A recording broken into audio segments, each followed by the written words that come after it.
All right, teammates. We are back once again. If this is your first time listening to the Move Swiftly podcast, welcome. Welcome to the number one show on innovative teamwork. Been that way for what, man? We're at what, 4 years now, 3 or 4 years, been the number one podcast on innovative teamwork. I appreciate you listeners so much. You see me grow through so many things, and I could not be more grateful to have you all today. No different. This is what we do here. This is the expectation in terms of how we operate everything teamwork, everything HR, everything employee development, and working towards making a better system, creating better systems so you as business owners have teams that are motivated in terms of what it is they do every day and how they do it every single day. Today, it's to Jason Munson. And let me tell you that I'm just going to tell you the title and then I'm going to bring him on.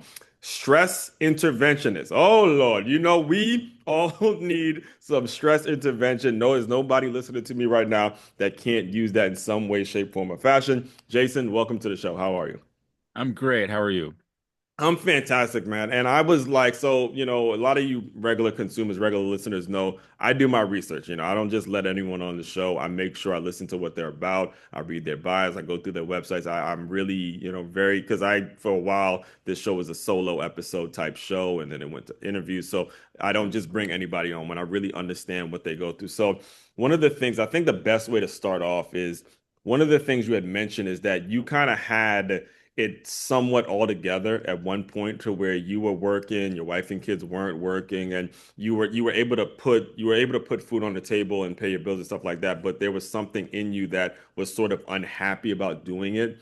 And I'd love for you to kind of just go back to that time and kind of walk us through how you were able to build out the business that you've built now, but kind of take us back there because obviously it was something that needed to happen for you in order for you to create the services that you have now. Yeah, so back in when we had the recession in 2008, kind of everything that I was working on fell to pieces. And so I got real deep. I just dove into e-commerce because I just needed to make money, just Yeah. I needed to make money. And and so I ended up building up that business over the years. Man, we sold millions of dollars of product. Right. We're on Amazon, had my own website, I was working online, working from home, and I could travel to anywhere where I had an internet connection. And I Mhm. could, I could work, I did. I worked around the world. I'd go on vacation and, just bring my laptop. Um, and I was the guy that people imagined when they thought of, working online. I was making great money. I had a flexible schedule, didn't have to answer to a boss, married to this beautiful woman. I got to be there every morning when my kids woke up. I put them to bed every night, Mhm. and I lived in this beautiful place. I live in Lake Tahoe, California. Um, but around 2022, I just got to this point where the truth was I hated it. Mhm.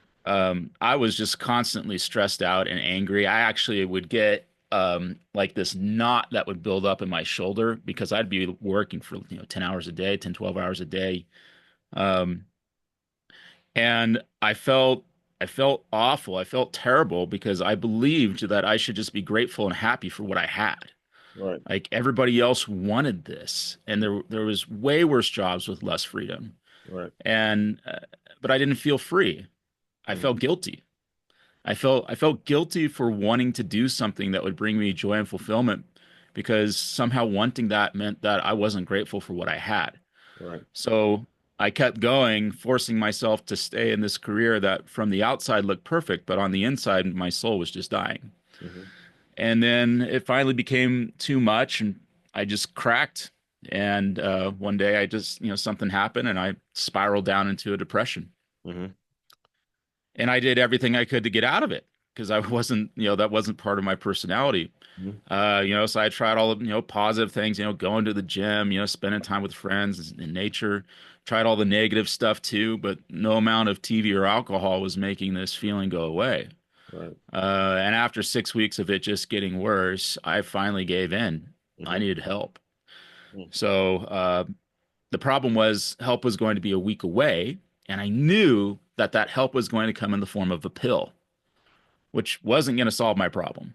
It Mhm. was going to be a band-aid at best. Mhm. And I didn't want to be numb in my life. I wanted to be at the beach. I wanted to kiss my wife and feel it, but my world was just collapsing. Hmm. Um, and I needed something now, not a week from now, and not a pill. Hmm. And that's when I remembered a podcast that I had seen or heard a few months before, and I went and I did some research, and I found that I was just poisoning my brain. Um, and what I learned on that first day really just changed my life. It changed everything. And it was July 31st, 2022. I'll never forget that day. What I learned was that I couldn't focus on my problems and negative emotions while at the same time focusing on a vision for the future and feeling positive emotions. You could be in one place or the other, but not both. Hmm. My problem was I didn't have a vision for the future. I didn't know what I wanted. Hmm. So I spent some time that day learning some tools and techniques for changing my thinking patterns. And you know what happened by the end of that first day? My depression was just gone. Hmm. And I just felt all that stress melt away. Right. And I kept on learning and applying and eventually teaching what I had found. And I discovered there was this one thing that always showed up when people were not getting what they wanted in their personal or professional lives. And that one thing was stress. Hmm. And I began teaching people the formula for managing and lowering stress. Hmm. And when people are out of stress, they have the ability to get into a creative state. And I truly believe that that's what we were built for. That's what we were designed for. That's our purpose is to be creators, to make new great things and to be creators to create solutions for challenges or problems that we create that are in our lives.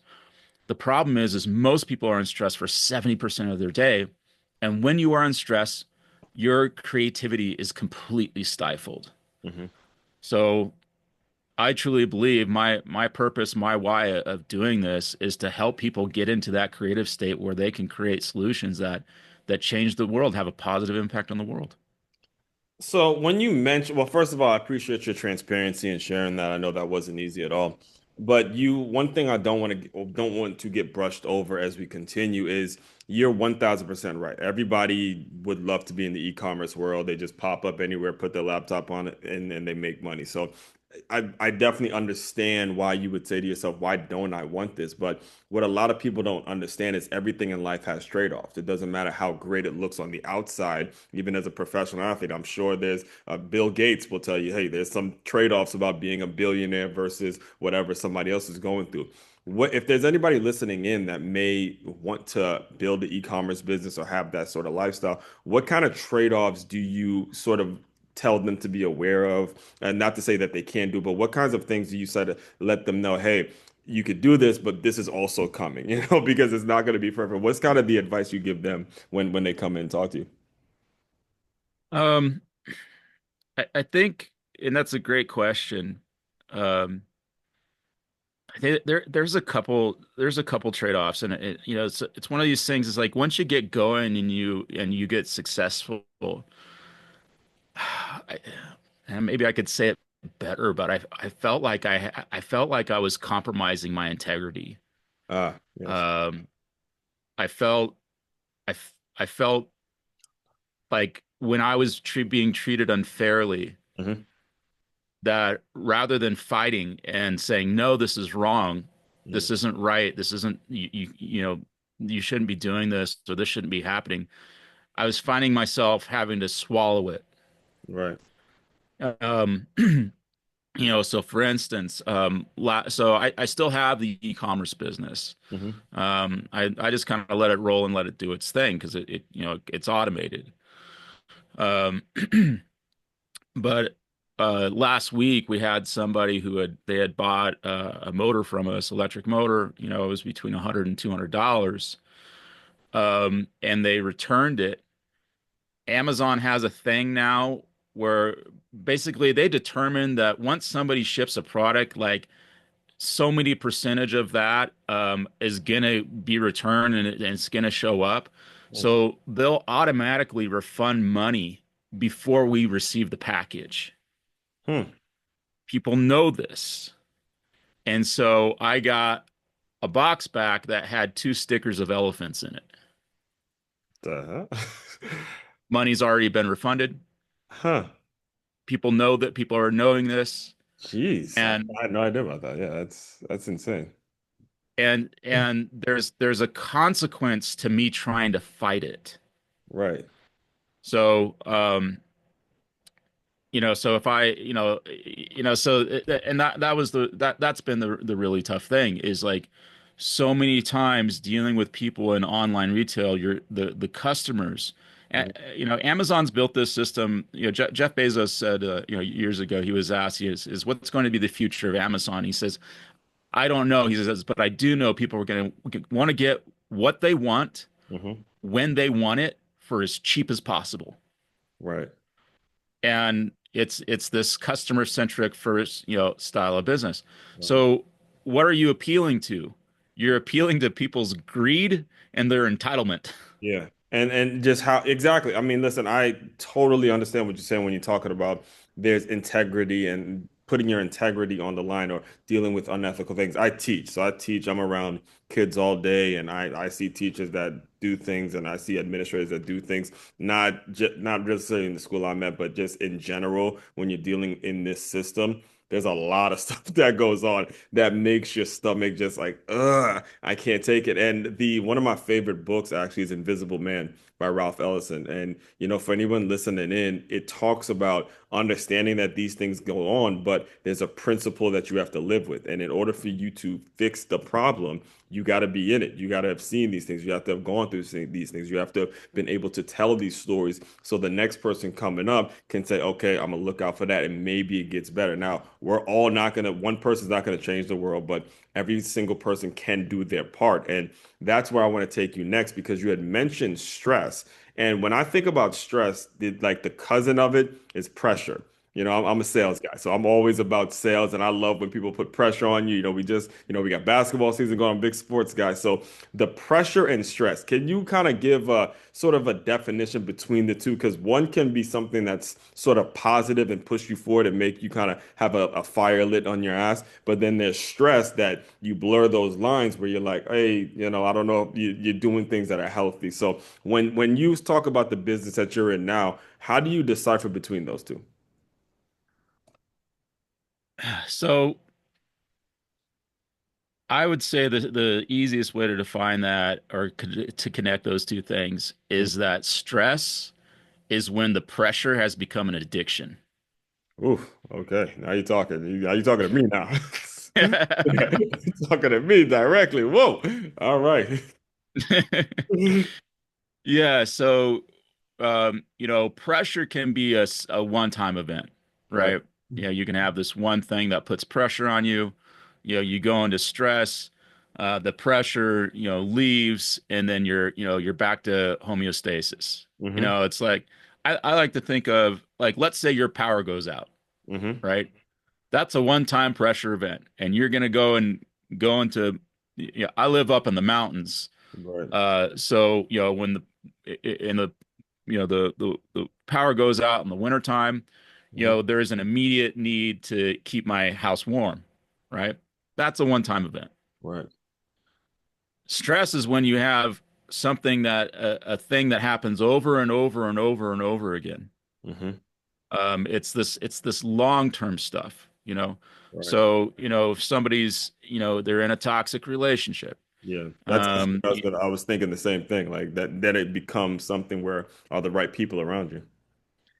and that can be personal or professional. Mm-hmm. So let's say you have a toxic professional relationship, you're going to work where it's high stress, and actually, some companies, Silicon Valley's, companies are like this, is like they actually will use stress or pressure to motivate people to work harder. Right.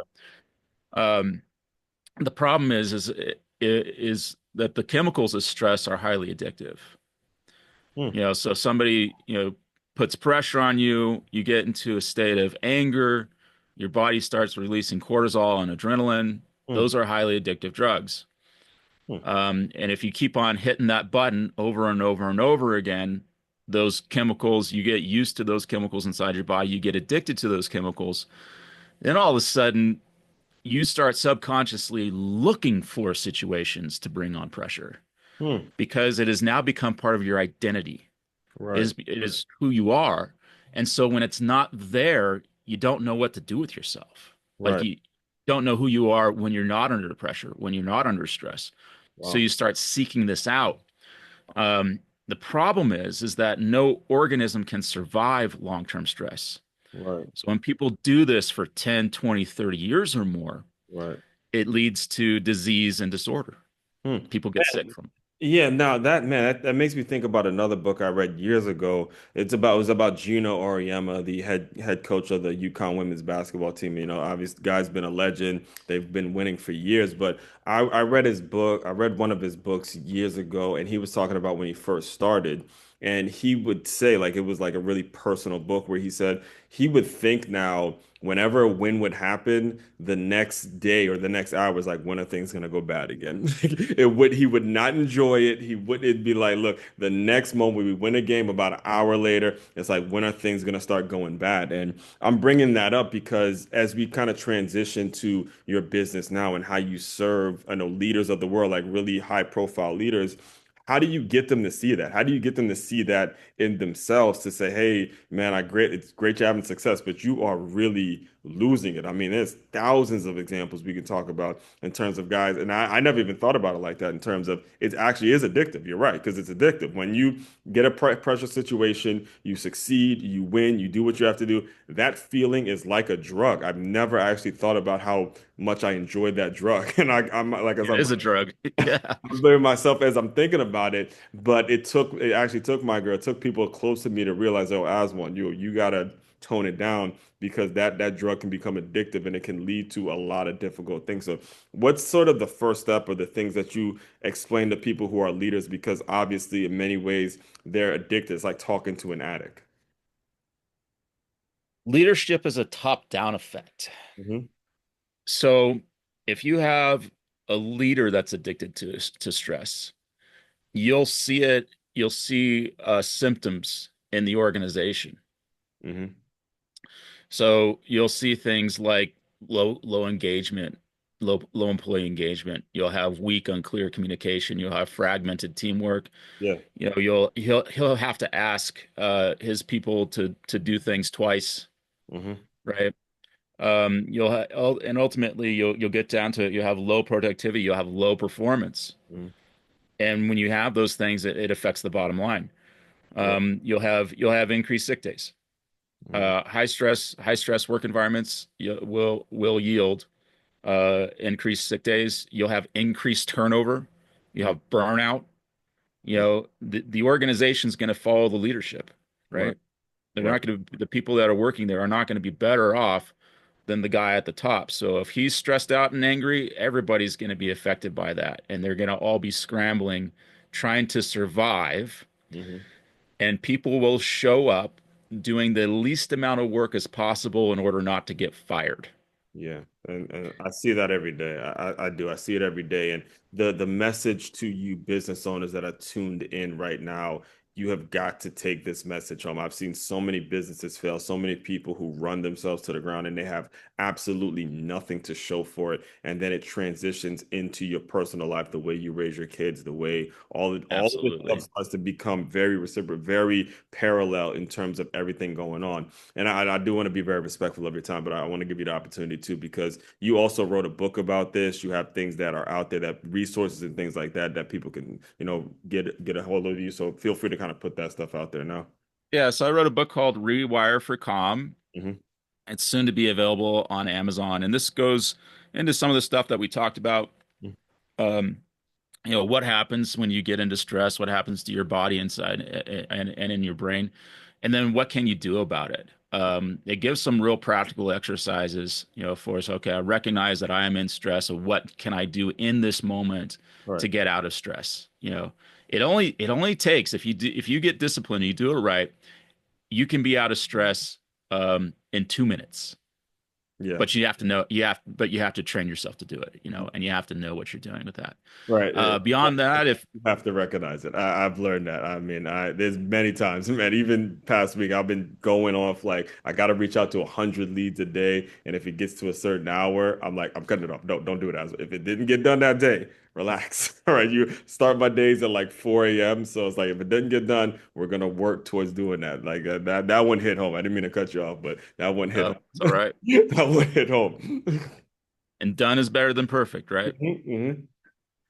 So, if you're leading an organization or a business, and any of this resonates with you, if you're recognizing some of these symptoms inside your organization, feel free to reach out to me. Hmm. You can book an appointment with me. Go to meetwithjason.net. Got it. Meetwithjason.net, and you can get on my calendar, and we can talk about what's going on, and do I have a solution for you? I'm not a fit for everybody. Yeah. But the people that I do work with, they typically will see results within 30 days. Right. And it goes straight to the bottom line with organizations and with businesses. Their businesses make more money when their people are out of stress, and when they can be creative. Right. It's fantastic. Yeah, and that'll also be included in the show notes as well. But one more thing too before you go, because I had listened to you on a previous episode. You had mentioned doing some things for people who are in prison. Well, you kind of jokingly said, "I want to go to prison." So I want to give you kind of the opportunity to speak on that a little bit because I think that's good work as well. When people have made mistakes in life, and for them to, de-stress or rewire their brain in terms of looking at their future as a positive thing, I'll kind of give you the opportunity to plug that too. Yeah, so I'm a consultant with NeuroChange Solutions, which is an organization created by Dr. Joe Dispenza to bring the neuroscience model of change into businesses and organizations. Mhm. There is a nonprofit organization called the Give to Give organization, and they bring this work that I teach in businesses and organizations. They bring it into prisons Mm, because essentially this is about affecting culture. right. We're creating better cultures.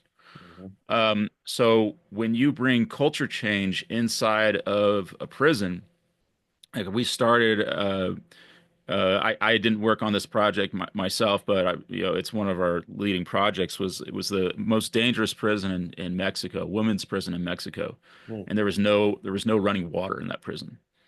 mm. The women would sleep standing up Oh my God. because it was too because you if you fell asleep on the ground, you'd be attacked. Oh my So God. we took 50 of these women, and we put them through 12 hours of training, Hmm. and and gave them a 30-day program to follow. Right. At the end of that program, those 50 women, they lived together. Um, Instead of sleeping standing up, they started sleeping on top of each other to protect each other. Oh man. And they turned that part of the prison into a safe place for those 50. All Wow. the other prisoners saw what happened, because in prison word gets around real fast. All the other prisoners saw that, and they said, "We want that." Right. So we ended up training the entire prison population, Right. and the results were so impactful. We named the program From Prisons to Monasteries, Wow. because it turned this prison into a peaceful place. So then all the administration saw it at the prison. So all the administration, all the guards, all the staff, everybody who works there has been given that training, and they said that this is just a serene place now. Right. So And it just started from third, again, recognizing these things. And again, I mean, listen, that's living proof example right there, guys. You got to get a hold of this stuff. If you're not investing in employee development in some kind of a way, you're missing out. I mean, the world, as you can see, it's an AI driven world now. People are changing, things are changing, and you better get on. So, final thing I do, Jason, to close out all the shows is I want you to use your imagination a little bit. Just pretend that you're back, way back in the day. You're making the money. You're e-commerce. You're just out there making money, but there's something inside of you that wants to change or feels like you can be doing more. Pretend that that version of Jason is here in the Zoom room. Just give him some words of encouragement, and we will officially close. oh man, you gotta make the jump of faith. A lot of it's not going to make sense. Right. It's going to be harder than you think. But the rewards are there. You're going to love who you are and you're going to love your life. You're going to enjoy what you do and you're finally get that thing that you wanted. You're going to be Mhm. doing something that you love that brings you fulfillment. Go for it. Absolutely, man. Just go jump. And for those, if it's your first time here, the reason I close out with that question is because if that's you in your situation right now, we're here for you. You are not going through it alone. Trust me, believe me in my heart. You're not going through whatever that situation is alone. You just got to plug in. So, all that being said, fellow teammates, continue to move swiftly. We will talk more soon.